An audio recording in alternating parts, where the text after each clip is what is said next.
Hi friends, నేను మీ అరవాస్ పిల్లని. అందరు చాలా తాగిరా. నేనైతే తాగిన ఫ్రెండ్స్. మొన్న అయితే మా బావ అయితే ఈ మంచం కోటకి అయితే గిరికలు అయితే తీసుకుండు.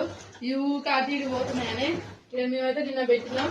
మస్తున్నాయి. ఇక మనం ఎటంటే జరుపుకోవచ్చు. వీటిని కింద గిరికలు ఉంటాయి కాబట్టి బస్సు వెంటే పోతుంది పైకి కిందికి. ఇక సౌండ్ రాదు, ఎలాంటి ఇబ్బంది అయితే లేదు. మాకైతే తీసుకున్నాం. చాలా మంచిగా అయితే ఉన్నాయి ఈ గిరికలు అయితే. మాకైతే 189 రూపాయలు అయితే పడ్డది. మీ అందరికి కూడా ఇది నచ్చుతుందని అనుకుంటున్నా. మీరు కూడా ఒకసారి ట్రై చేయండి. చాలా బాగున్నాయి. 4 వచ్చినాయి. సూపర్ ఉన్నాయి. మరి చూడండి, కింద పెట్టినాం మేము. ఇట్లా ఈ మధ్యలో ఇది పెట్టాలా. కింద గిరికలు ఉంటాయి. మనం బస్సు పిల్లలు తోలుతారు కదా, దానికి పోయినట్టు పోతుంది. ఇక మంచిగా ఇట్లా ఎట్లా జరుపుకోవచ్చు. ఇక ఇలాంటి సౌండ్ ఇబ్బంది ఉండదు. బండలకి ఏమైనా ఇట్లా బాధ కూడా ఉండదు. మనం అడిగేటప్పుడు